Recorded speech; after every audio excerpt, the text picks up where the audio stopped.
Hoy vamos a publicar una charla con la comunidad Premium, son una serie de encuentros que tengo el placer de mantener con vosotros desde hace semanas y bueno, donde hablamos de Real Madrid, del fútbol español, de otro tipo de ámbitos corruptos, pero sobre todo donde lo pasamos muy bien, donde establecemos debates, líneas de reflexión que creo que son muy interesantes y como muestra esta de hoy que por primera vez vamos a emitir en abierto para todos. Espero que lo disfrutéis tanto como lo hemos hecho los que hemos participado en la misma.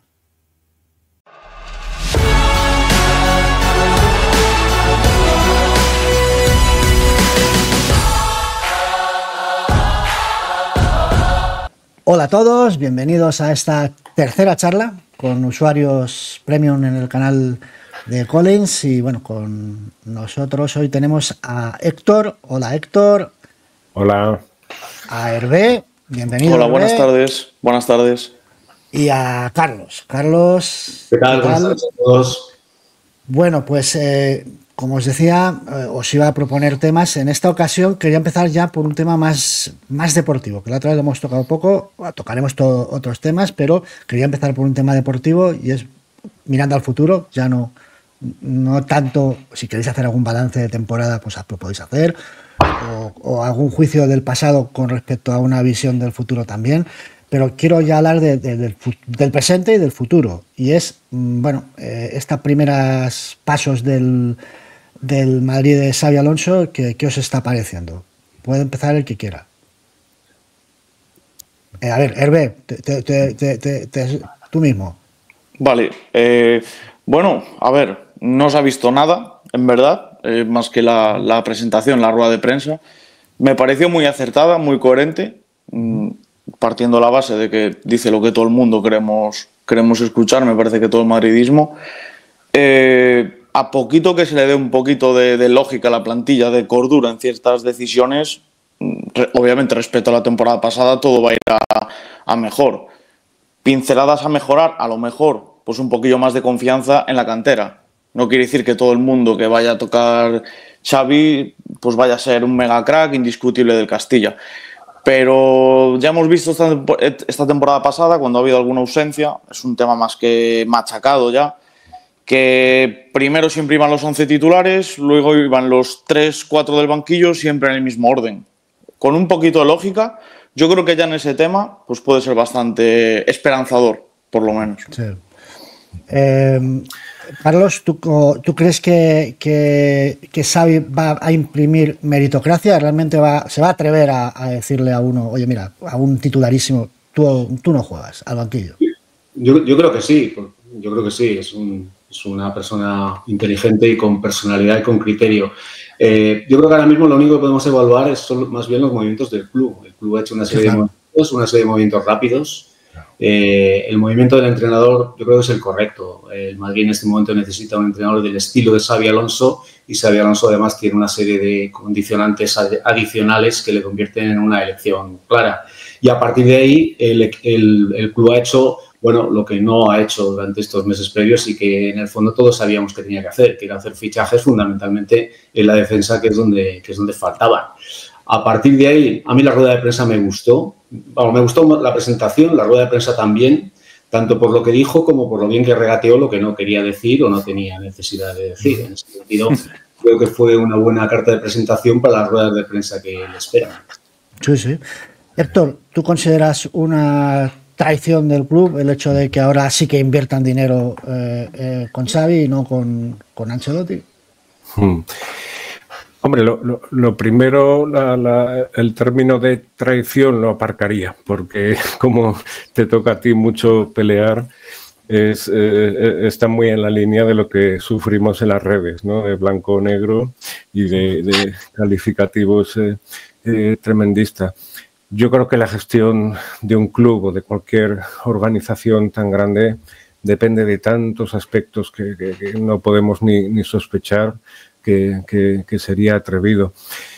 Puede estar lo que comentas tú en alguna ocasión, ¿no? De esa temporada de barbecho, en fin, hay tantos aspectos.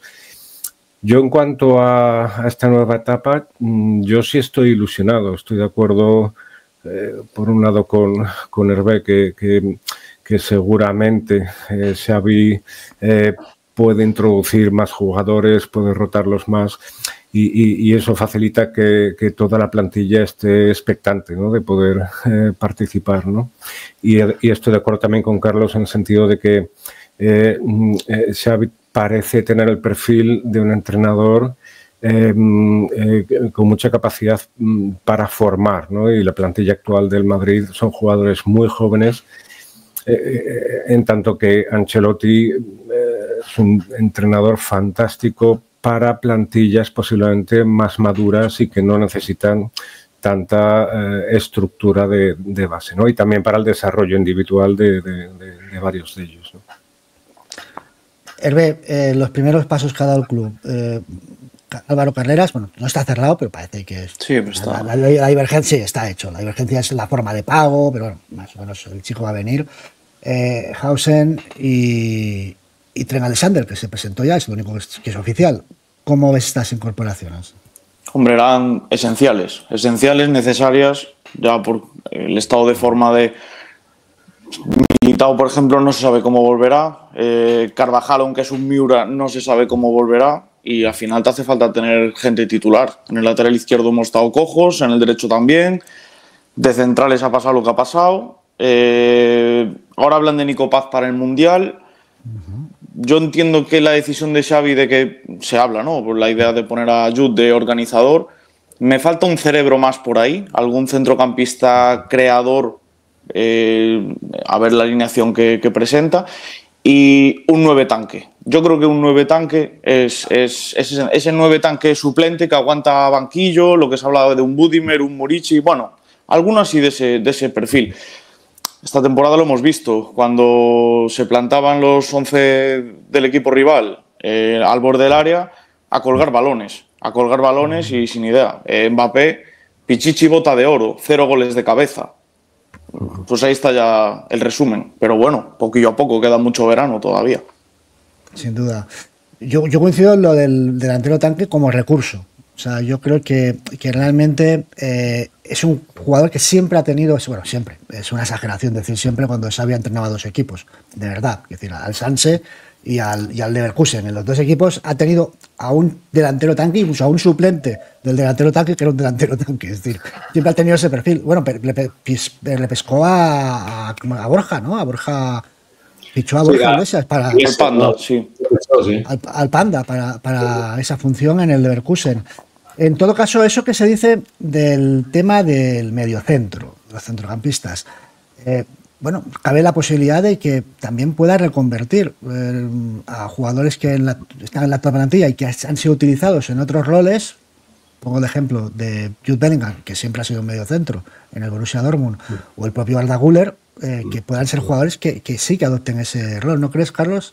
Sí, sin duda. Yo creo que además los fichajes que ha hecho el Madrid en defensa, tanto el de Alexander-Arnold como el de Hausen, es de defensas que tienen buen pie. Yo creo que no solamente es que necesitamos defensas, quiero decir, casi nos valía cualquier defensa, pero es que además el tipo de defensa, supongo que estos fichajes han sido consensuados con Alonso seguro, el de Hausen seguro, y yo creo que son defensas que claramente van en la línea de tener buen pie. Y yo creo que lo que está buscando en el centro del campo, y quizás una de las carencias que hemos tenido este año pasado, ha sido la falta de centrocampistas con mejor pie, o que los que tenemos, en fin, tuvieran mejor pie del que han tenido este año, que nunca se sabe, ¿no? Lo que es la realidad. En ese sentido, a mí me parece, yo sobre todo confío en la reconversión de Arda Güler. A mí me parece que Arda Güler, donde luego no rinde es en la banda, le falta desborde, le falta velocidad y tiene un desgaste defensivo que probablemente en este momento no puede permitirse, y sin embargo es un jugador que tiene cosas que prácticamente, al menos en este Madrid actual, nadie tiene, que es pase en largo, pase en profundidad, visión de juego, capaz de conservar el balón, capaz de darle ritmo, que es una cosa que hemos echado muchísimo de menos y que con Kroos teníamos asegurado, que es marcar el ritmo que nos conviene en cada momento del partido, y eso Arda Güler lo sabe hacer. Y a mí me parece que, no sé, se habla mucho de Ángelo Stiles, yo reconozco que no he visto a Stiles jugar en mi vida, pero tengo mis dudas de que realmente ese papel no lo puede hacer otra persona de la plantilla. Bellingham es un poquito diferente. Bellingham, si juega en el medio centro, es un box to box, es otra cosa. Y yo creo que Alonso sí que piensa que le falta un organizador, un tiempista, una figura tipo Pirlo, tipo Kroos, ese tipo de jugador que cree que no lo tiene o no tiene claro que lo tenga. Yo creo que este Mundial le servirá probablemente para conocer mejor a los jugadores. Sí, bueno, ¿quieres hablar, Héctor?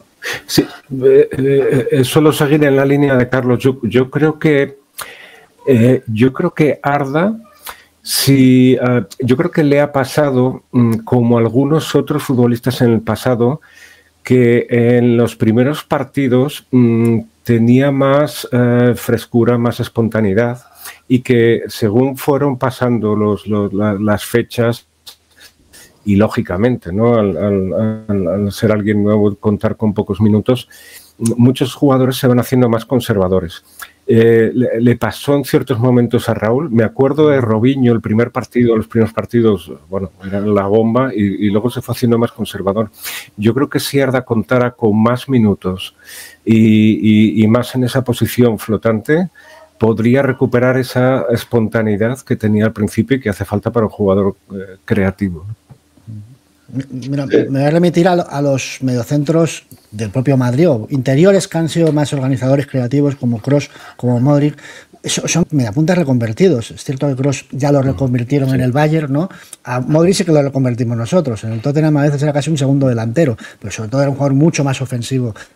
Otro mítico era Pirlo. Pirlo era un fantasista, era el típico 10 que juega arriba en la punta, y lo echaron para atrás, lo blindaron, lo pusieron siempre a dos jugadores muy físicos protegiéndole, y se convirtió pues en un tempista, ¿no? Un hombre que era el arquitecto del equipo. Por eso, con Arda ¿no crees que puede pasar igual, Hervé, el hecho de retrasarlo a la base, que es lo que dijo en una conferencia Carlo? Creo que va a jugar ahí, atrás. Sí, yo creo que al final es minutos y confianza. Es lo que necesita para ese puesto. Esta temporada ya se ha visto, pasó con Arda, pasó con Endrick, pasó con Gonzalo. Gonzalo salvó los muebles en Copa del Rey en el último minuto. No se volvió a ver. Al final, eso lo vivimos también en su día, salvando las distancias respecto a Pirlo, a Luka, con Guti. Guti, delantero, segundo punta, y al final en la Liga de Capello, ¿qué pasaba? Que el Madrid siempre salía Emerson Diarra de doble pivote, se quedaba sin ideas, segunda parte entraba Guti, balones a Guti, y aportar clarividencia, y así fue la remontada del clavo ardiendo. Pero eso hay que otorgarlo en el campo, claro. Ha comentado Héctor una cosa que me llama que me gusta que lo haya dicho, que es el problema que tienen los jugadores muy jóvenes en su segundo año, ¿no? En Estados Unidos, de hecho, hay un término para esto, que es el muro del rookie, ¿no? Que son jugadores muy jóvenes que el primer año parece que son como un aire fresco, que lo hacen todo fenomenal, y de repente les cae la responsabilidad encima y tienen un segundo año en el que ya lo que hacían el año pasado no lo saben hacer y todavía no han adquirido la madurez para hacer otras cosas, ¿no? Y a mí me parece que este año Arda Güler ha tenido un poquito de eso, ¿no? El año pasado se lesiona, tarda no sé cuántos meses en aparecer, y cuando aparece yo me acuerdo que cada vez que aparecía metía gol, y además unos goles espectaculares, ¿no? Luego te das cuenta, cuando empiezas a ver jugar, que realmente no es ese tipo de jugador. Lo que pasa es que, bueno, pues de repente pues fue capaz de hacer eso. Y este año creo que hasta el final no se ha quitado esa sensación de que tenía que cumplir una serie de responsabilidades tácticas. En fin, daba una sensación de ser un jugador más plano, y decía, pero bueno, ¿dónde se ha ido este chico, no? Sí. Yo creo que tiene mucho que ver con un proceso de maduración. Sin duda. Se puede decir eso de Jude Bellingham, lo del muro del rookie. Es decir, es una primera temporada que es un concepto que no quiere decir que a partir de ahí ya no resurjas, ¿no? Es el muro que luego superas, un handicap que superas y que ya te proyecta hacia el estrellato, ¿no? Para Raúl es un poco igual, si os acordáis, ¿eh? La segunda temporada de Raúl, en fin, yo me acuerdo que se hablaba de que se salía mucho de noche, en fin, igual, no podemos decir que se pasaba. Los jugadores que empiezan a no ganar partidos salen todos por la noche. Raúl también se decía que salía de noche, tal, cual. No, iba a comentar, a raíz de lo que ha dicho Hervé de Guti, que me ha parecido muy atinado, como lo bajaron, un día no era aquí, eran los Pepes, era en el otro canal, pero nos dijo Roberto, el hijo de Juanito, que su padre acabó así, es verdad, su padre era un jugador ofensivo que en la última etapa se convirtió en un mediocentro. Lo bajaron a la base y empezó a repartir juego y era una maravilla, porque claro, tenía técnica, tenía visión, tenía sabiduría futbolística y que le permitía, ¿no? Entonces, pues también Pues vamos, que lo que queremos decir es que la plantilla es mejor que lo que hemos visto este año, que es algo que nos está distorsionando a veces los análisis, ¿vale? Hay que, como siempre, madridismo, hay que quemar media plantilla, hay que cambiar. No. Tenemos muy buena plantilla y hay muchos jugadores que simplemente no han rendido por circunstancias colectivas, individuales, las dos cosas, pero hay que, sobre todo, volver a recuperar a muchos grandísimos jugadores, ¿no, Héctor? Sí, y aparte yo creo que el aspecto físico, todos estamos de acuerdo que ha sido claro, ¿no? Sea por A, sea por B. Me parece interesante, ¿no? Esto que se está comentando, que el equipo que trae Xabi Alonso tiene una metodología más centrada en el entrenamiento con el balón. Claro, yo no entiendo muy bien, ¿no? de esta cuestión. Pero sí, desde luego el físico, es que lo hemos visto en 1000 equipos. Bueno, que vamos a hablar del Barcelona este año, ¿no? Pero casi todos los equipos que han hecho temporadas potentes siempre ha coincidido que físicamente han estado bastante bien. Luego, aparte, se puede jugar mejor o peor, pero el físico y más actualmente es fundamental. Qué duda, vamos, hoy en día, sobre todo para la presión, ¿no? Que es un aspecto... Hay dos aspectos capitales. Uno es la salida del balón, que es que hace falta orden, hace falta un sistema, hace falta saber, pero hace falta también tener mimbres. Yo creo que no teníamos ni los mimbres, o sea, no teníamos esos jugadores con capacidad de resolución. Hemos pasado de tener a Marcelo, Kroos, Ramos e incluso al propio Benzema, que bajaba a ayudarte para sacarte el balón, que no había equipo en el mundo que pudiera presionar eso. O sea, no había forma. A tener unos jugadores este año, no vamos a mencionarlos porque no vamos a ser crueles, pero que no tenían esa aptitud. Tren a Alexander-Arnold, que se le critica mucho de este pijoterismo de es que defensivamente es malo. Sí, pero posiblemente estamos hablando del mejor pasador del mundo. Es decir, Kroos lo definía Hervé como mi mediocentro en el lateral, pero decía que era su mediocentro, jugar en el lateral, pero pegado a una banda. Sí, a mí me recuerda con matices lo que hacía Dani Alves en el Barcelona. Dani Alves también defensivamente era un lateral con defectos, pero era un clave en la salida de balón. Bueno, era un equipo que tenía muchos más jugadores que tenían salida de balón, ¿no? El aspecto físico yo creo que ha sido fundamental. El Valle Pintusiano este año empezó en agosto y no terminó hasta el mes de mayo, o sea, la realidad. ¿Por qué ha sido eso? Cuestiones de metodología, no sé, esto es un tema complejo en el que probablemente yo al menos no soy experto, no sé qué decir, pero lo que es evidente es que entre que no han estado ninguno bien y que luego las lesiones les obligaban a jugar a lo mismo siempre y que Ancelotti, por si había alguna duda, nunca tiraba de la cantera ni hacía, en fin, ni se atrevía a hacer cambios para refrescar un poco el equipo, pues realmente el estado físico ha sido lamentable y hoy por hoy en el fútbol de élite sin eso no se va a ningún sitio. Es evidente. Hervé, el otro aspecto, la presión.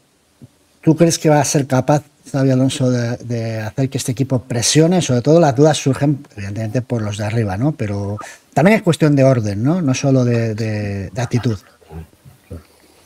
A ver, en todos los equipos, lo vimos ya con el Madrid de Cristiano, Bale y Benzema. Te puedes permitir que uno no corra. Aún así, Cristiano en partidos muy importantes, cuando había que morder, también mordía. No está claro tampoco que no se dejaba todo, ¿no? Pero bueno. 2, empieza a aflojar la cosa. 3, ya no se puede. Es imposible. Lo vimos con el PSG. Cuando el Madrid le remonta al PSG en el Bernabéu es porque los 3 de arriba ya no presionaban. Esto es tan sencillo. Lo que pasa es que, claro, es muy fácil decirlo aquí, cuando estamos aquí, los entrenadores luego no hacen lo mismo. Uy, se nos ha logueado. ¿Sabes? Vamos a ver si vuelve o no vuelve. No, se ha quedado congelado. ¿Queréis, mientras vuelve, se retoma? Sí, yo creo que el tema de la presión hay dos cosas. El físico y luego mira, ya ha vuelto. Ya ha vuelto. Hervé, que te has caído. Sí. Dime, sí, me caí. Prosigue. No, que digo que en la teoría es muy fácil avisar con que si uno no presiona, luego banquillazo a la media hora. Yo eso en toda mi vida... tengo 35 años siguiendo el Madrid y el fútbol en general. Solo se lo he visto hacer en un partido siendo entrenador del Madrid a Mourinho. Me parece que fue un Madrid-Rayo en el Bernabéu, no salen las cosas y a los 25 minutos me parece que quitará, no sé si a las Diarra o para entrar Sajín, una cosilla. el tiempo dirá. No, yo creo que todos esperamos ver eso, sí, que todos presionen o, bueno, que tengan un incentivo de tener el balón por lo menos y no correr detrás del balón.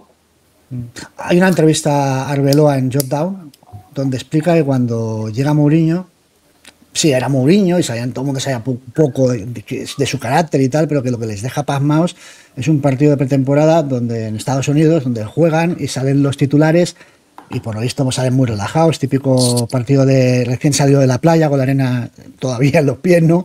Y que pones poco ímpetu y se llega al descanso y empieza a pegar unos gritos, pero decía, claro, no sabíamos que se podía gritar a Cristiano Ronaldo. Nosotros no pensábamos que eso era posible. Y entonces empieza a decirle, ¿no quieres correr? Al banquillo. Ahora tú, Kaká, no tampoco. Pues mira, mañana suplente. Tú, el otro, no, pues venga. Y empieza, dice, que nos quedamos pasmados. Dice, claro, al día siguiente todos corriendo como animales. ¿Hará eso Xavi? ¿Será capaz de hacer eso Xavi, Carlos? No, yo creo que empezará. Está claro que la presión tiene varios componentes. Está el componente físico, luego el componente motivacional. Yo creo que, por ejemplo, en el Barcelona de Flick este año ha jugado un papel muy importante el motivacional. En eso yo creo que Flick fue capaz de dar con la tecla desde el principio. Y luego hay un aspecto muy importante que es el de la organización. Quiero decir, para presionar bien hay que estar bien organizado. Entonces, el equipo entero, ¿no? Porque en cuanto uno no esté bien organizado, adiós. Porque un equipo de primera división te supera la presión en cuanto alguien no lo haga lo que tiene que hacer. Entonces, en ese sentido, yo creo que, en fin, por lo que intuyo de Xabi Alonso, antes de los gritos empezará con la organización. Yo creo que intentará que todo el mundo entienda que bien organizado se corre menos, que ese tipo de cosas. Hombre, luego está claro que hay jugadores con actitudes más propensas a la presión. Pero, por ejemplo, Karim Benzema, cuando llegó, era un jugador que presionaba poco, yo creo más bien porque se despistaba en el campo. Era un jugador muy disperso cuando empezó.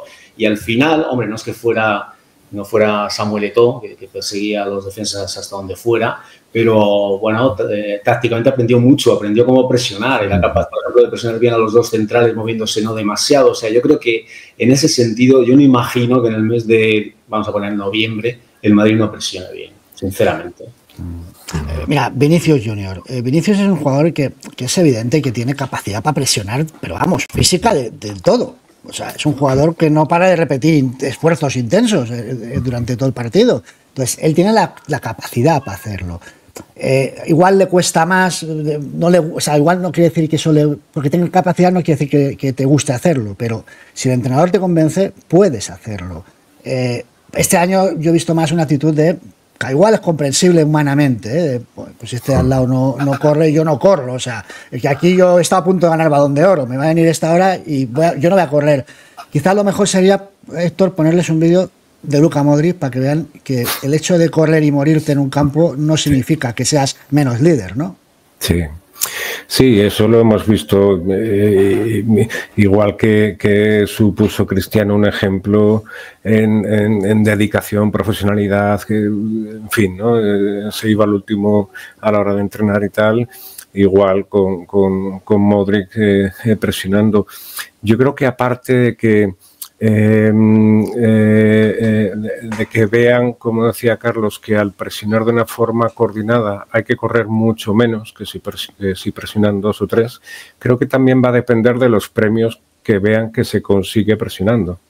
Porque al segundo o tercer gol que consigan plantándose 3 contra 2, puede que eso les incentive. Bueno, puede que más a los de arriba, que son los que cosechan los goles, pero creo que los premios que puedan ver rápidamente de la presión puede ser importante.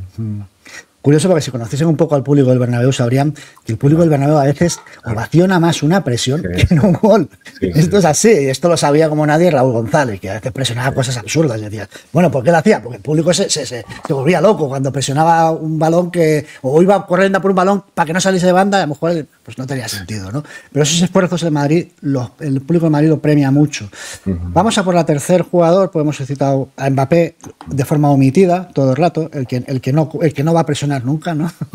El otro es el que puede pero no lo hace. Y luego hay un tercero que yo creo que es una piedra angular de la evolución del equipo de la temporada pasada a esta, a ver qué pasa, a ver si se va, a ver si no se va, a ver si se va y qué sucede, porque es un jugador con una calidad bestial, pero que no termina de cuajar. ¿Qué opinas de Rodrigo? Hervé, ahora incluso se especula con algo que todo el mundo, vamos, dábamos por descartado, y es que siga, ¿vale? Entonces, ¿cómo ves la situación de Rodrigo? ¿Crees que es recuperable, que no?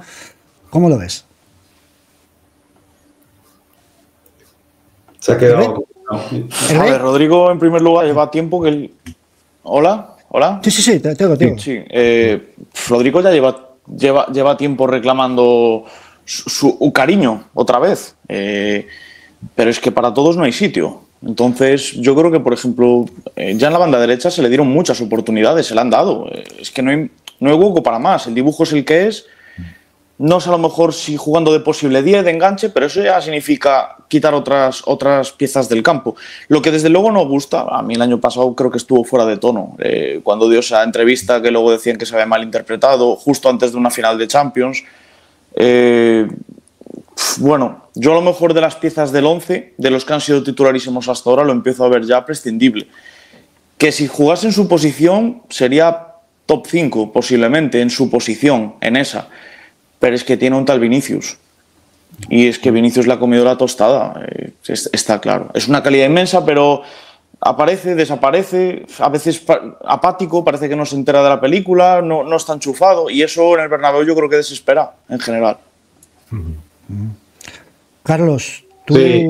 has sido bastante, como te conozco bien, sé que has sido crítico con Rodrigo. Bueno, dime tu parecer. No, yo creo que es un problema de aceptación de rol. Yo creo que Rodrigo busca un rol en el Real Madrid que probablemente por calidad individual no tiene y no termina de aceptar un rol en el que podía ser un jugador muy importante. Yo creo que Rodrigo, para mi gusto, ha perdido la oportunidad de ser delantero titular del Real Madrid. La ha perdido este año, en el que ha sido titular prácticamente siempre y no se ha ganado ese puesto. Ser delantero titular del Real Madrid es una cosa muy seria. Hay que ser buenísimo y él tiene jugadores por delante que son mejores que él. Esto es así, por eso tiene que jugar fuera de posición, porque en esa posición juega alguien mejor que él. Él podía aceptar ese rol, pero me da la impresión de que le falta madurez personal para hacerlo. Yo no sé cómo influye el entorno. Claro, son chicos de 23, 24 años que toda su vida les han dicho que son estrellas y de repente pues empieza alguien a cuestionar que a lo mejor no es tan estrella. Eso hay jugadores que en fin, son capaces de metabolizarlo y encontrar una segunda parte de su carrera que sin ser una estrella mundial sean jugadores importantísimos. Pero me parece que Rodrigo no es de esos. O sea, en ese sentido soy pesimista en cuanto a seguir en el Madrid, con el agravante de que, conociendo a Florentino Pérez, dejara 120 millones de euros. Y yo, no sé yo. Siempre que ha pasado eso, el jugador ha terminado saliendo. Sí. Bien, yo creo que aprovechará que en algún momento Rodrigo diga cualquier cosa para ponerlo en el mercado y sacarlo. Y a mí me parecerá bien. Dicho esto, Rodrigo es un jugador que puede jugar en las tres posiciones del ataque, puede ser un suplente de lujo y titular muy habitual. Incluso Xabi Alonso yo creo que es un entrenador que le puede mejorar en algunas cosas, pero me parece que toda la ecuación y luego el público del Bernabéu le ha puesto la diana, ha hecho cosas que en el Bernabéu gustan entre poco y nada. Y esto de que ahora me borro de la convocatoria, que no sé, esto ha dejado una sensación un poco agridulce. Bueno, ya veremos. Pero yo soy, entre comillas, pesimista en cuanto a que yo creo que este verano está de Rodrigo. Héctor, ¿cómo lo ves? Yo tengo la impresión de que en los equipos de élite al final no es tanto tener muchos jugadores de 9, sino tener muchos jugadores que son de 8 prácticamente todos los partidos, ¿no? Y da la impresión, por las razones que sea, ¿no? Que Rodrigo pasa del 9 al 6, del 9 al 6, del 9 al 6. Y bueno, pues es difícil entender por qué, ¿no? Pero bueno, es verdad que la regularidad a este nivel es imprescindible. Sin duda.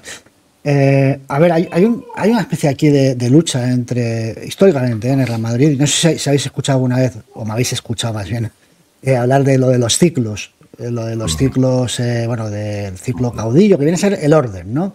Y el ciclo happy, que viene a ser la libertad, ¿no? Hay entrenadores que bueno, son denominados funcionalistas, viene a ser que en base a una serie de conceptos básicos que sí que entrenan, evidentemente, la salida de balón, bueno, conceptos muy concretos y básicos indispensables, pero luego conceden total libertad en el último tercio de campo a los jugadores. Esto era así reconocido por parte de Ancelotti y de los propios jugadores. Ancelotti es autor de esa frase de cuando le preguntan ¿y usted qué les dice a Kroos, Modric y Casemiro? Y dice, pues no les digo mucho, no lo vaya a estropear, ¿no? Pues era un poco esto, ¿no? Es decir, yo para adelante intento dar escenarios donde sean libres y puedan ejercer. Es un estilo.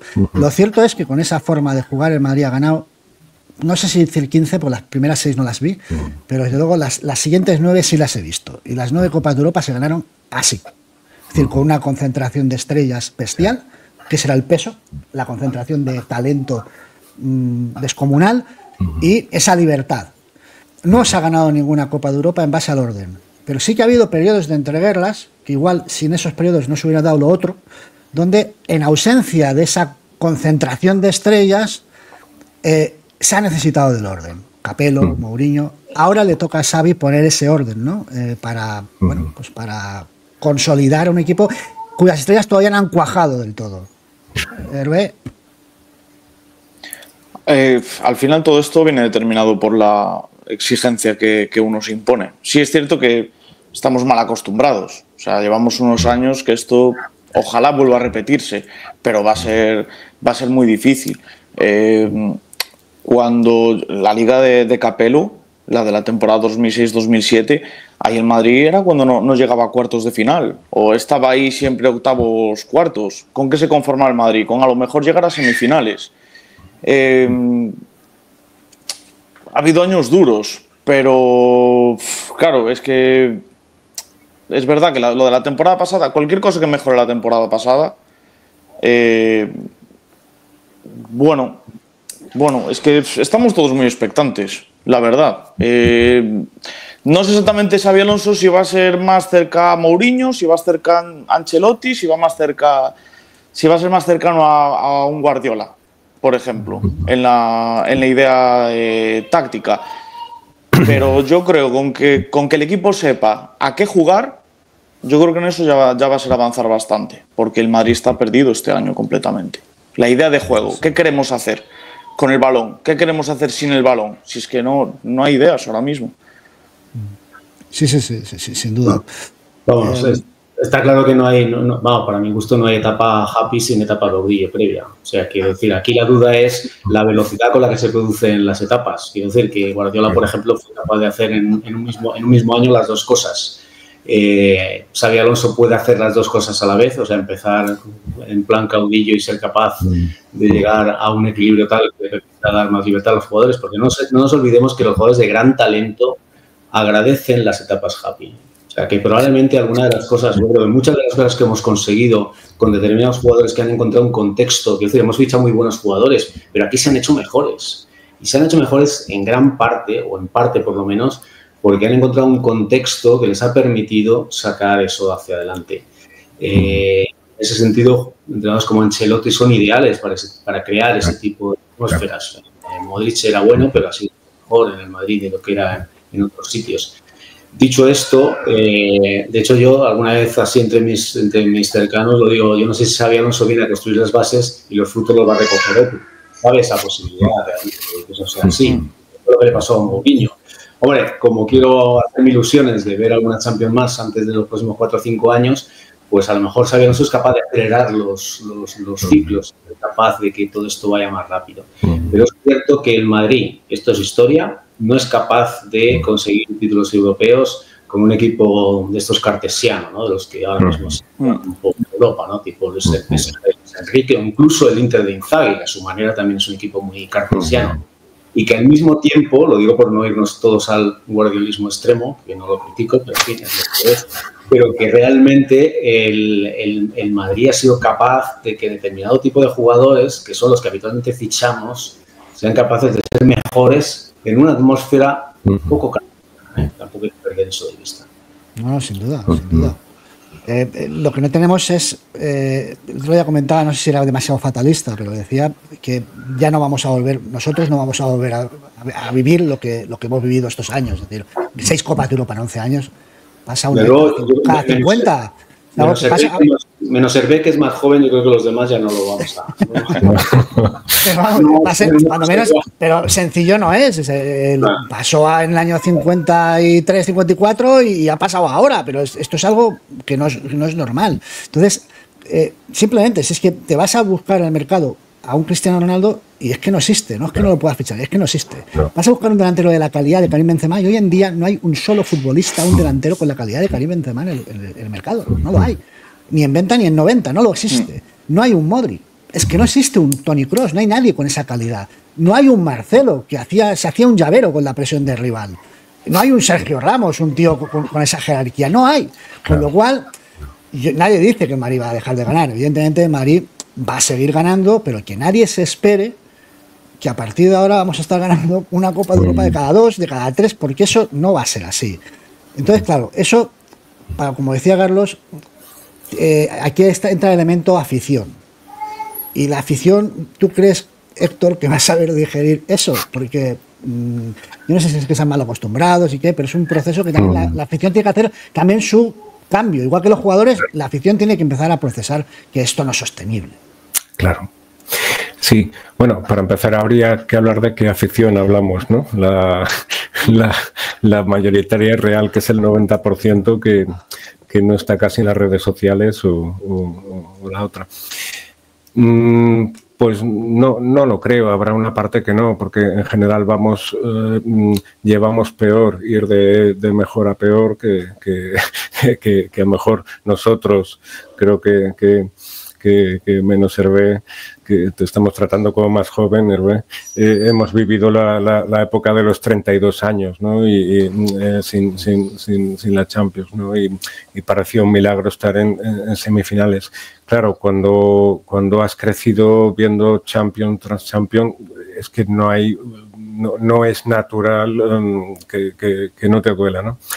Pero bueno, habrá de todo y yo creo que al final, en la cercanía con los jugadores y lo que les llegue, la gente es bastante más razonable, ¿no? Hervé, ¿cómo ves esta situación de cambio de paradigma por parte del aficionado y del propio club, que se tendrá que adaptar a unos nuevos tiempos, que hay un componente que es complicado? Porque claro, y es que, claro, si no ganas en Europa, porque para eso necesitas talento bruto, y es que no existe, te queda España. Pero claro, es que en España tenemos otros handicaps. No nos basta solo con jugar bien. Es que, a ver, el caso de España ya a mí me produce... yo soy natural de A Coruña. Mis amigos, mi entorno es entre madridista y deportivista. Cuando pierde el Madrid me vacilan mucho, obviamente. Yo no soy capaz de hacerles entrar en razón respecto a la corrupción sistémica que se ha vivido.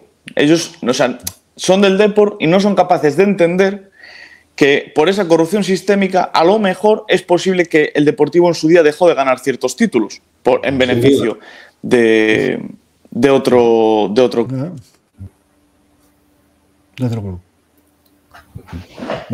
Está teniendo algunos problemas de latencia Hervé. Mientras lo recupera Héctor, Carlos, te tocaba a ti.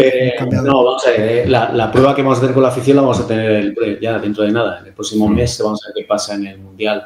Yo siempre distingo a la afición del Madrid. Vamos a ver, una cosa es fíjate, yo voy al campo habitualmente porque soy socio. Está la afición que va al campo, los socios. El Bernabéu ahora mismo es un estadio, entre comillas, algo más amable de lo que tradicionalmente era con el Madrid. Y en ese sentido, yo creo que simplemente porque hemos ganado los últimos años. Hay gente que dice, no, es que va mucho turista. Sí, va mucho turista, pues que hemos ganado 6 Champions en 10 años y la gente es suficientemente nacional como para decir, vale, este año no va bien, pero es que hemos ganado muchísimo. Luego está la afición que interacciona en redes sociales. Sociológicamente es muy diferente y no hay que tomar lo que aparece en redes sociales como lo que opina el madridismo. Y luego el Real Madrid es un club universal en el que hay un montón de gente. Yo creo que sí que de parte del club, y ahí podemos entrar en el tema de la comunicación por parte del club, que probablemente sería más aburrido que todo esto que estamos hablando, pero que es un hándicap muy importante, pues se debería mandar un cierto mensaje de que vamos a tener, de que fuéramos todos alineados. Iniciamos una nueva etapa. El club, de hecho, ha tomado una serie de decisiones que indican que vamos a una nueva etapa y en ese sentido el Madrid no va a empezar a jugar con automatismos en el mes de septiembre. Entonces, así, y esa transición de lo que estamos acostumbrados a hacer a lo que debemos hacer, pues costará un tiempo, y en ese sentido hay que tener una cierta paciencia. Y Xabi Alonso lo que no puede permitirse no ser Xabi Alonso. Le hemos fichado porque es Xabi Alonso. En ese sentido, sí, dime. Sí, no, iba a dar paso a Hervé, que se nos había cortado antes y que nos estaba comentando algo. Su experiencia en Galicia, que fíjate que es un sitio, un lugar muy casi ideal o perfecto para explicar esto. Era una tierra donde era difícil encontrar un atisbo de antimadridismo. Quizá algo en el campo del Celta de Vigo, pues nada, comparado con lo de ahora. Galicia era blanca, ni siquiera era blanca. Y cómo se produce esa transformación, ¿no? Eso no se produce solo y no se produce solo por causas deportivas, Hervé. No, yo en ese sentido, yo soy del Real Madrid porque al final es lo que he recibido en casa gracias a mi padre. Y mi padre es el que me ha ido guiando y me explicaba las cosas. Decía, aquí en Coruña, esto el Real Madrid, claro, creció, luego nació el Superdeport, está claro, la gente de la ciudad tiende más, obviamente, a irse ya con el deportivo, pero eso, lo que es mi entorno de amistades, mi círculo, no son capaces de realizar una crítica hacia el tema de la corrupción arbitral, hacia el VAR, siendo ellos también unos perjudicados. Porque el Depor estuvo ahí bueno, de hecho el penalti que falló Jukic fue una liga que ganó el Barcelona en su día. Yo ahora mismo resido en Castellón. La misma historia. Aquí hablas con gente que es del Barcelona, les hablas de Negreira, no saben qué es Negreira, no saben lo de la corrupción sistémica, no saben nada, lo desconocen. Es un ente abstracto que nadie conoce. Y eso es muy llamativo. Y por eso ha pasado ahora con Luka, cuando se ve el historial de Modric. Modric se va con, me parece que más Champions que ligas ganadas. Igual que las que tuvo Cristiano Ronaldo. Pero es que eso ¿cómo puede ser? Pues ocurre y no pasa nada. Sí. Se ha llegado a infravalorar el currículum o la carrera de Carlo Ancelotti, que me parece un disparate. Evidentemente que ha tenido malas temporadas, como esta pasada, o que es un técnico que no es especialista en según qué cuestiones, sin duda. Pero se le ha criticado mucho por lo del San Benito de que es que no ha ganado muchas ligas. Claro, es que casualmente este hombre es el único entrenador, la única persona del mundo que ha participado en los 2 casos de corrupción deportiva más importantes de la historia del fútbol. Es decir, le pilló de lleno 6 años de Calciopoli, con lo cual, claro, lo ganó toda la Juve, pero ¿por qué? Por el Calciopoli. Y luego vino aquí y ha recibido pues de lo suyo con lo de aquí. Entonces, pues cualquiera le puede decir nada con respecto a las ligas. Héctor, quiero que me des una explicación o me digas eso me desarrolles eso que me planteaste en un correo sobre la disonancia cognitiva, sobre cómo afecta el hecho de que no es que no sepan, es que es imposible que procesen esa información. Es decir, porque la información está ahí, pero explícame un poco esa teoría. Sí, pero antes fíjate cómo, en fin, cómo vivimos ya los madridistas este tema. Estábamos antes hablando de Xavi, del futuro, en fin, los jugadores, y has nombrado la Liga Española y te aseguro que se me ha revuelto el estómago. O sea, lo tengo ya totalmente condicionado. Sí, no, eso que te comentaba es un mecanismo que se conoce mucho en psicología, que es que el cerebro intenta mantener por encima de todo las creencias que tenemos, y cuando la realidad que estamos viendo no se ajusta a las creencias que tenemos, se produce mucha aversión, y lo que hace la mente es, bueno, pues construyo un razonamiento que se llaman racionalizaciones, que es deformo lo que estoy viendo para poder estar tranquilo. Hace semanas en un vídeo creo recordar que citabas a un presidente del Barcelona que en un momento en el que no estaban ganando la Copa de Europa dijo algo así como que, bueno, si el Barcelona es el mejor equipo del mundo y no gana la Copa de Europa, es que la Copa de Europa no es el mejor torneo, ¿no? Es decir, al final las cosas que creemos se tienden a conservar por encima de todo, ¿no? Y sobre todo cuando están asociadas a emociones muy fuertes. Si para una persona un equipo de fútbol significa mucho más que un equipo de fútbol, es más probable que tenga más tendencia a deformar lo que ven. Sí.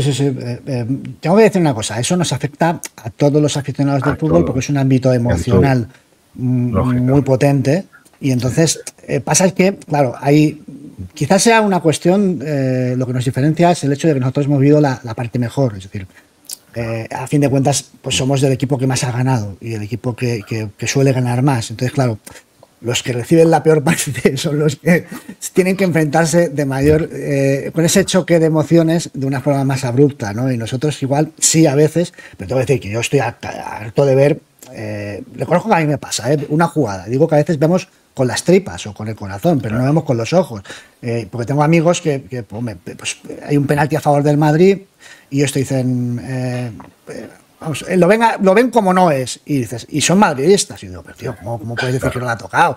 Y sus ojos no lo ven, se indignan y no lo ven, o sea, nos pasa a los madridistas, nos pasa a todos, que no vemos las cosas porque es que nuestro corazón y nuestras tripas mandan en ese momento. Pero ya cuando se trata, ya no de una jugada, cuando se trata de todo un constructo, de un relato que abarca todo, ya incluso aspectos que exceden al deporte, pues claro, ahí ya es algo que te abruma y sobre todo es un tsunami que acaba desembocando en situaciones pues que no sabes ya por dónde escapar. Decías que te revuelven las tripas, es lo que está pasando en los estadios españoles, lo que está pasando. Yo creo lo que pasa en los árbitros, los árbitros, Carlos, la diferencia que vemos a veces de árbitros, lo hemos comentado, en Champions este año, Marcignac contra el Athletic, el famoso del doble toque, se hizo un arbitraje muy negativo contra el Madrid, si realmente nos quitó 3 jugadas que eran claras, y sin embargo decíamos, pero es que no se le ve mala intención. Vamos en España, sí. La disonancia cognitiva que comentó Héctor es poderosísima y es, de hecho, tan poderosa que yo creo que no hay que perder el tiempo en intentar desmontarla. Esto es así. Yo lo vivo aquí con mis amigos del Atlético. O sea, el Madrid es el trampas y ya puedes decir lo que tengas que decir, que todo lo que hemos ganado en nuestra historia es porque hemos hecho trampas. Y luego le dices, ya, pero nosotros no hemos comprado el vicepresidente de los árbitros. Bueno, ya, pero esto es otra cosa. En fin, es muy difícil. Y luego, desde el punto de vista de los arbitrajes de Marcignac, vamos a ver, Marcignac se ha tildado de madridista por el partido del Bayern, esa famosa última jugada, ¿vale? Y por los arbitrajes que ha hecho en el día del Atlético de Madrid y el día del Inter en la Vuelta. Inter-Barcelona. Realmente, Marcignac en todas esas situaciones pitó en contra del Madrid.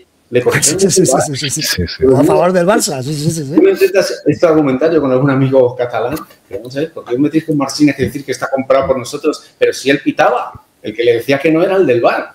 Claro. Y con el doble toque le avisan desde el VAR, él no ve nada, se lo avisan desde el VAR. Entonces, todo es tan absolutamente ridículo y absurdo que es mejor ni intentar. Dicho esto, el caso Negreira es especial. Quiero decir que eso no hay disonancia cognitiva, que no sea tener una cara de mármol de Carrara para negar que has estado comprando a los árbitros durante como mínimo 15 años. Como mínimo 15 años. Y esto es así. De hecho, mi percepción de todo este tipo de cosas, evidentemente, todos notamos cosas raras, desde la Liga de Tenerife. Yo me acuerdo perfectamente de la Liga de Tenerife, que fueron 2 robos absolutos, con intento, por cierto, de comprar a un jugador del Madrid de por medio, cosa que se ha demostrado posteriormente, ¿no? En fin, y con los equipos de Guardiola Mourinho, esos años en los que el Madrid y el Barcelona luchaban por todo, claramente yo decía, bueno, aquí en España pasa algo, es que no me lo puedo creer, pero efectivamente yo decía, esto debe ser mi disonancia cognitiva. Claro. Lo que no es. Claro, cuando ya te enteras de lo de Negreira, a mí ya no me cuenten cuentos. Yo no me creo nada de lo que veo a partir de ahora, salvo que aquí haya una regeneración absoluta, caigan todos los que tengan que caer y empecemos de cero. Pero yo a partir de ese momento no me creo absolutamente nada, incluso asumiendo que yo tengo cierta disonancia cognitiva y que lo que a mí me parece que es, a lo mejor puede no serlo. En fin, a mí ya no me cuenten historias. Y eso ya, quiero decir, ya no hay mente retorcida capaz de darle una vuelta a si le ha tocado o no le ha tocado. No, es que le has pagado al vicepresidente de los árbitros durante no sé cuántos años. O sea, es un antes y un después. Y hasta que eso no se purgue, es muy difícil que al menos muchos madridistas nos creamos lo que estamos viendo. Esto es así. Claro, pero sin embargo necesitamos más que nunca las competiciones nacionales, en el sentido de que yo digo que la de Europa va a ser muy complicado. Más si se llega incluso a conformar algún día una Superliga, pues va a ser muy difícil ganarla. Entonces, la cuestión es, claro, con la necesidad que tenemos de consolidarnos en base a resultados nacionales, ¿cómo hacerlo en esta situación? Por eso es tan importante este verano que Xabi Alonso dé con la tecla a que de verdad el CTS cambie de trabajo. Yo creo que Xabi ha sido muy inteligente en la rueda de prensa porque pone el énfasis en algo que es novedoso para el Madrid, incluso le tenemos alergia, ¿no? A veces, que es lo del jugar bien. Sí. Y él en su discurso está todo el rato repitiendo, la afición se va a sentir muy orgullosa de cómo va a jugar el equipo. El equipo va a jugar bien, la afición va a disfrutar con el equipo. Claro, él sabe que Hervé que no puede competir a títulos con los que va a sustituir, ni con Ancelotti ni con Zidane. No va a lograr lo que han conseguido estos. Lo que sí promete es algo que sí que puede ofrecerle. Vais a disfrutar con este equipo, con el juego. Claro, pero bueno, al final disfrutar. Yo con el Madrid de Mourinho disfruté mucho. Ese estilo de contraataque vertical. Jugaba muy bien. Sí. Luego, aunque ahí no se ganó nada, yo tengo buen recuerdo de la primera parte de la temporada del Madrid de Carlos Queiroz. El pico de los Galácticos, esa etapa. Lo que pasa es que luego el equipo se cayó y se desplomó por todos lados a partir de la final de la Copa del Rey. Eran partidos en el Bernabéu de 4 goles, 5 goles, algunos 6 goles. Se gana en el Camp Nou. Luego, claro, se pierde en el Bernabéu, el clásico. Y el Madrid de Ancelotti hay tramos que ha jugado muy bien también. El Madrid de Zidane, o sea, al final, bueno, con que se sepa que se juega, eso ya es jugar bien. El problema es cuando no se sabe, cuando no hay ni idea. Lo que sí que creo que está claro que a Madrid le gusta, a nosotros nos gusta el fútbol vertical. Fútbol vertical, por eso se ha querido tanto a Klopp. Yo tengo mucha gente conocida que le encantaría ver a Klopp. Lo que pasa es que Klopp pues, exige ciertas condiciones que para entrenar al Real Madrid no se dan. No es inviable completamente. No, sí, sin duda. Pasa que la gente cuando les dicen que sabe que es verdad, que tiene muchas influencias a nivel de fútbol. La principal es Guardiola, es el juego de posición. Pero yo creo que por lo que hemos visto en el Leverkusen es más en un sentido flick que no en un sentido de un juego posicional de mucho toque, de mucha parsimonia. Es un equipo que le gusta tocar, sobre todo sacarla atrás tocando. Eso es fundamental para él, ¿vale? Que desde atrás sí que igual la tocan más, pero una vez que ya pasas a la línea, al último tercio, sus ataques son nada, 2 toques, 3, ¡pam!, disparo. De hecho, su Leverkusen disparaba muchísimo a puerta, pero muchísimo. No se recreaba, con lo cual hay un poco de todo. Por ejemplo, lo que hacía con Osimhen, eso que dices tú, que es verdad, la figura del 9, lo de lanzarle balones para que la bajara y ya los de segunda línea recibieran el pase de Osimhen de frente, pues eso era muy frecuente, eso es juego directo, es decir, eso es Mourinho en el Inter lo que hacía. Entonces, hay una mezcla de todo, pero sí que creo que vamos a ver en el Bernabéu un fútbol a que no estamos acostumbrados por momentos. Sí, estoy de acuerdo, de hecho requerirá un cierto margen de maniobra para Xabi Alonso. El Leverkusen, de hecho, el tipo de 9 que ha tenido, que son básicamente Schick y Bonifaz, son 9 estanque, que básicamente le permitían las dos alternativas, salir jugando y cuando no se puede salir jugando, lanzar un melón arriba y que alguien te lo baje. De hecho, por eso yo estoy seguro, igual que estoy casi seguro que Rodrigo va a desaparecer del Madrid, estoy casi seguro que el Madrid va a fichar un 9 tanque. Que por cierto, no sé por qué no podría ser Joselu. Traemos a Joselu de vuelta de Arabia.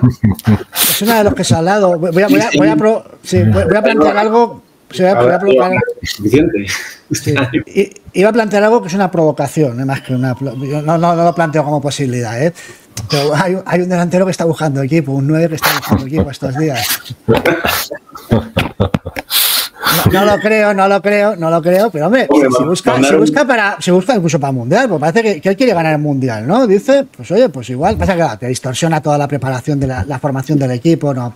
Va a estar más el foco puesto en él, en Cristiano, que no en el equipo de Xabi Alonso, y creo que por eso no se lo plantean. Creo que hacemos hacemos un reset para empezar de cero y nos traemos a Cristiano Ronaldo. Sí, ¿no? Vaya manera de comenzar algo nuevo, ¿no? Sí, seguro. En la defensa de 3, yo estoy convencido que vamos a jugar con 3. La gente suele interpretar mal, creo, eso, porque cuando dicen vamos a jugar con 3 centrales atrás, se piensan que eso va a ser más defensivo. No, es al revés.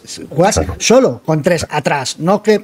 Porque el concepto es que los carrileros no son laterales. De hecho, los carrileros de Xavi son defensivamente, que dicen, Trent Alexander defensivamente es muy malo, pero es que Frimpong también y Grimaldo también son iguales, son tremendamente ofensivos, no son casi extremos. Es decir, juegas con 3 atrás. ¿Creéis que que es demasiado arriesgado o que sí vamos a jugar con 3 atrás?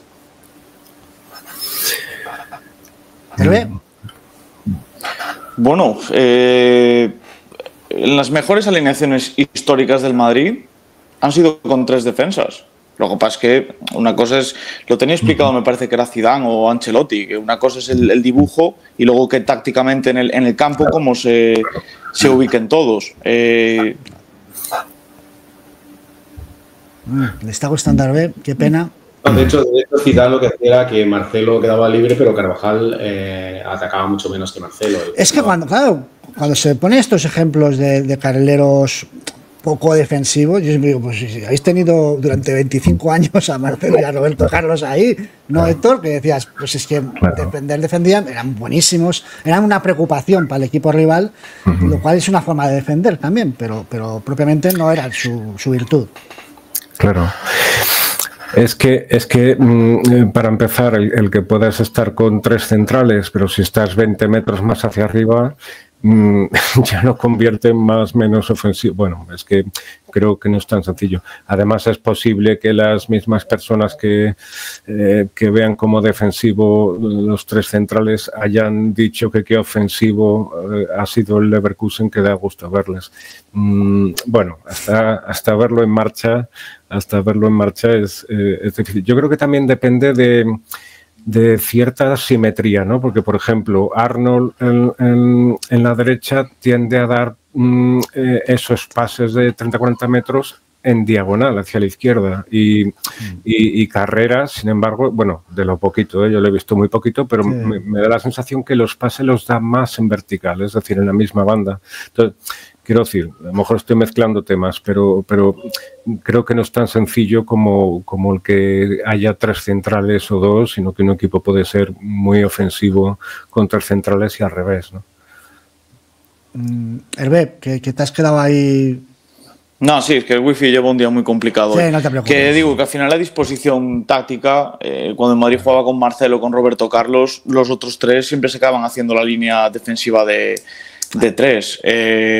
Igual que cuando se incorpora desde lateral derecho Carvajal, era Tchouaméni y Kroos el que se quedaba atrás anclado. Casemiro en su día, cuando se incorporaba Marcelo. Pues todo depende del tipo de... esa figura del carrilero, pero los carrileros es que van a ser ofensivos, totalmente. Claro. Con vistas a ser carrilero interior. O sea que al final, si es que todo depende de la idea. Si juegas puedes jugar con un 3-4-3, pero juegas en bloque bajo y no sales de medio del campo y puede ser muy defensivo, por ejemplo. Al final es la idea, no es. El dibujo significa poco, la verdad. De hecho, Guardiola cuando tocaba rebato en sus equipos hacía un 3-4-3, era quitar un con un centrocampista más o un delantero más. De hecho, a mí me parece que el fichaje de Carreras, yo a Carreras le he visto 2 partidos, o sea que tampoco tengo una opinión clara sobre él, más allá de los vídeos que vemos todos. A mí me parece que el fichaje de un lateral como Carreras es para jugar de tercer central muchas veces. O sea, yo creo que al menos de entrada y mientras vemos qué pasa con Militao, si realmente se recupera o no, y si Álava finalmente se le puede dar algo de utilidad o no, yo creo que Carreras va a jugar de tercer central y quiero creer, tengo una pegada con eso, yo creo que a Javier se lo digo una vez, que Camavinga va a ser el carrilero izquierdo. Una de sus posiciones. Aunque él parece que no le gusta mucho, yo creo que ahora mismo, no sé en el futuro, pero ahora mismo es su mejor posición, donde se explotan más sus cualidades y se esconden los defectos que los tiene para jugar de medio centro. Es que, fíjate, el tema de Camavinga medio centro ha sido casi más una cuestión estética que práctica, en el sentido de que, incluso por recuerdo de Fernando Redondo, porque tiene una gestualidad, unos giros, un tal, pero bueno, lo cierto es que no es Fernando Redondo, es decir, por ejemplo, descuida mucho la espalda, pero yo sobre todo le veo una cuestión, me parece que tiene un potencial físico-técnico impresionante ese chico, o sea, pero tiene un impulso natural a irse hacia adelante. Es que es difícil refrenar eso. Él defiende hacia adelante, o sea, ni siquiera cuando está en la base le puedes decir aguanta, porque es que salta, siempre va para adelante. Y luego ataca hacia adelante, o sea, es que le cuesta mantenerse en quieto ahí, y te hace quedar quieto, no puedes. Luego descuida mucho la espalda, no es una persona que tenga una cualidad especial. Eso que decían de que a Casemiro le parabas el juego, decías, dime quién tienes detrás, y te hacía un dibujo y te decía la posición de cada uno, ¿no? Pues Camavinga no tiene esa virtud. Y por esa virtud que tiene, esa exuberancia, a veces le ves en conducción, eso sí que era muy de redondo. Irse 1, 2, 3. Sí. Este chico podía ser el Frimpong del Leverkusen, podía ser él en la izquierda. Y a veces hemos dicho, es que el lateral no defiende bien, pero es que no, al ser carrilero y no lateral, va a tener siempre a carreras detrás si lo ponen ahí. Claro, entonces, es una ventaja que también le cubre. Y luego uno de los defectos que tiene como mediocentro, que es que tiene algunos problemas con los primeros controles. Y entonces, claro, perder el balón en la banda de carrilero, pues tiene un precio que no es el mismo que perderlo justo en el borde de línea, ¿no? Claro. Yo creo que el fichaje de carrera, pues lo digo porque hay otro tipo de laterales izquierdos, está clarísimo. Y está fichado un lateral izquierdo de un 86 y que al menos lo que es muy agresivo desde el punto de vista defensivo, muy agresivo, ¿no? Y sin embargo, con balón hacia adelante, hombre, tiene cosas, pero tampoco me parece que esa sea su principal virtud técnicamente hacia adelante o el regate, no me lo ha parecido, ¿eh? Pero en fin, también es verdad que lo he visto muy poquito, ¿eh? Bueno, pues vamos a hablar ahora, bueno, os digo, hablar de lo que queráis, del Canal, del Madrid, del Barcelona, si queréis emitir algún juicio deportivo o no deportivo de él, pues esto es vuestro, podéis pronunciaros o proponer algún tema. Bueno, con el Barcelona yo quiero que... Sí, Hervé. No, adelante, no, insisto, hable. No, pero con el Barcelona la duda que todos tenemos es si va a ser capaz de repetir una temporada con esa intensidad y esa agresividad en el juego. Han tenido mucha suerte con las lesiones, prácticamente no han tenido lesiones de larga duración de ninguno de sus jugadores clave. Y si el mensaje de Flick, evidentemente como novedad, pues tiene un impacto, va a ser capaz de mantenerlo durante el siguiente año. Evidentemente es un rival de cuidado, eso está claro. O sea, que estas cosas que pensábamos en el mes de agosto del año pasado, de que esto estaba hecho y que con Mbappé aquí ganábamos todo lo que queríamos en los próximos años, pues se ha demostrado que no era verdad. Y bueno, pues vamos a ver cómo o sea, tengo curiosidad por saber cómo es este segundo año de Flick en el Barcelona. Vamos a verlo. Hervé. Yo quiero hacer especial mención a un jugador paisano mío que se va esta temporada del Madrid, que no ha sido su temporada, eso es verdad, pero que siempre ha estado ahí. Yo, gracias a mi profesión, tuve el placer de cruzarme simplemente con él durante unos segundos cuando estaba en el Español. Vino a jugar allí a Coruña. Fue el único de todos los jugadores del equipo del Español que se acercó, entre los Caicedo, Stuani y Coloto. Y es como la película de Ray Liotta, uno de los nuestros. Para mí es de los jugadores que hacen falta en una plantilla, que son los que hacen equipo. Desde la fatídica tanda de penaltis contra el Bayern de Múnich en el Bernabéu, mi cuerpo no aguanta tandas de penaltis, yo las ignoro completamente, no las veo, yo voy directamente al resultado porque no puedo. Y en aquella tanda de Milán, el último momento que vi de esa tanda fue cuando iba jugando con el balón, y por eso este año pues me quise permitir esta camisetilla en su honor, despertando las risas de muchas amistades. Y ojalá por lo menos esta temporada, en las siguientes, tengamos algún tipo de jugador como Lucas, porque es de los que hacen equipo, la verdad, y es lo que ha faltado esta temporada, ese jugador número 12. Quiero apuntar una cosa, y es que sabéis que hice un vídeo, hicimos un vídeo, sí, porque de hecho yo no salía, simplemente no quise salir precisamente por eso, porque si Lucas no había salido, pues iba a salir yo. Entonces, es un vídeo en el que salen muchas personas y hablando de Lucas de una forma muy emotiva y tal, y a la gente les gustó mucho, y simplemente que la gente lo sepa, yo creo que es bonito que lo sepan, que lo ha visto, ¿vale? Que a Lucas lo ha visto, sí. Que le ha gustado mucho, pero que lo pudo disfrutar, ¿vale? Que sepáis que tengo constancia de que fue así. Héctor, ¿qué apuntas? ¿Qué quieres apuntar? Sí, pues fíjate que tenía pensado recuperar brevemente esta cuestión que se ha estado hablando estas semanas en el canal de la pérdida de jerarquía y tal. Después de la marcha de Kroos, de Modric.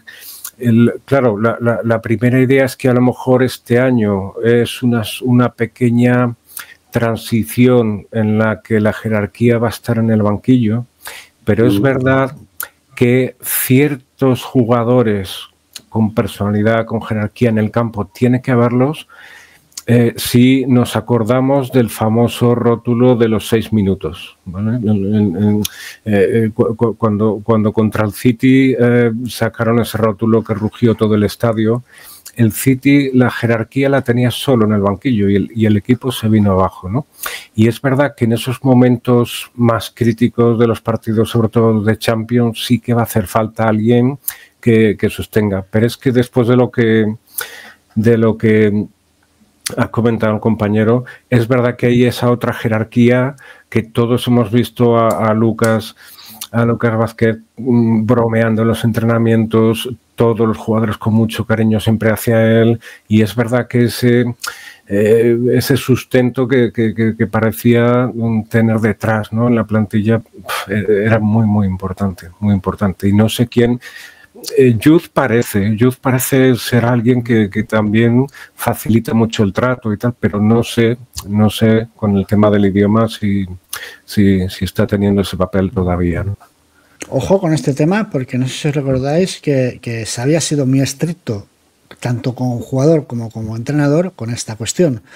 En el último partido de Jude lo vimos haciendo unas declaraciones, una entrevista en español a Real Madrid Televisión, y comenté, pues igual ya se está poniendo las pilas, porque su entrenador siempre ha dicho que en un vestuario se tiene que hablar en el idioma del lugar. Él lo ha hecho en un sitio como Alemania, que no es fácil aprender alemán. O sea, no es fácil, decir, venga, voy a aprender alemán. Y hay esa mítica imagen en la que le dice a Cristiano Ronaldo, ¿no? Le ordena, le dice a Gareth Bale en su primer año, le dice, háblale en español, antes de salir al campo, y Cristiano dice, pero si no entiende. Y le dice, por eso mismo, porque si no, no va a aprender nunca. Hay que hablar en español, ¿entiendes? Y Cristiano le comienza a hablarle en español. Y el otro le mira diciendo, ¿qué me estás diciendo? Pero incluso ha hecho declaraciones al respecto de que, como entrenador ya, de que creía que los jugadores tenían que aprender el idioma y hablarse en español. Bueno, en español, en Alemania en el Bayern, o en inglés en el Liverpool. Sí. No, lo que hablas de la jerarquía, que es un tema muy interesante. La jerarquía dentro del campo, aparte de algunos líderes naturales tipo Sergio Ramos, que lo han incorporado de serie, la jerarquía se consigue con tiempo y triunfos. En este sentido, yo creo que el club claramente ha señalado que la jerarquía ahora mismo va a estar en el banquillo, y estoy totalmente de acuerdo contigo. Yo siempre digo que en aquella noche famosa del City, que yo tuve la suerte de ver en el campo, el City se cayó. Yo le decía a mis compañeros de abono, o sea, aquí lo sorprendente no es que el Madrid haya metido 2 goles en 1 minuto y medio y estuvo a punto de meter el tercero antes de finalizar la prórroga. Eso no a veces. No, lo increíble es que después tienen 30 y tantos minutos para meternos un solo gol y no son capaces de meter ese gol. Ni siquiera se acercaron a poder meter ese gol. Estaban en shock porque efectivamente estos equipos tan cartesianos, cuando pierden, se encuentran ante una situación que no está prevista, pues se caen. Por eso yo siempre pienso que en fin, como lo ha comentado antes Hervé, jugar bien al fútbol tiene muchas facetas y desde luego, por eso los madridistas somos un poco reacios a esto de vamos a jugar bien, porque interpretamos que esto de jugar bien es jugar bien de una determinada manera, ¿no? Y como de esa manera tampoco nos gusta, pues un poquito, bueno, jugar bien, pero vamos a ganar, ¿no? Esto es un poco lo primero que se te pasa por la cabeza. Y de tal manera que yo creo que algunos de nuestros jugadores, yo creo que tienen esa potencialidad, Jude Bellingham desde luego es uno de ellos, Pero habrá que dar un poquito de tiempo. Yo creo que es que la columna vertebral que nos ha llevado a estas 2 últimas Champions ha sido básicamente Modric, Kroos y Benzema. Esa es la columna vertebral que nos ha llevado a estas 2 últimas Champions. Los otros han complementado, pero no han sido... Juan Carvajal. Sí. Y Carvajal, de hecho, el otro ha sido Carvajal. El otro habrá que dar un poquito de tiempo. Y con respecto a lo de Lucas, Javier y yo coincidimos hace un par de días en un espacio también, y yo destaqué, que estuve en el campo ese día también, destaqué a Lucas. Lucas Vázquez ha sido un muy estimable jugador, que a veces se nos olvida. Ha sido un muy estimable jugador de fútbol de primerísimo nivel. No es una estrella, pero es un jugador de primer nivel.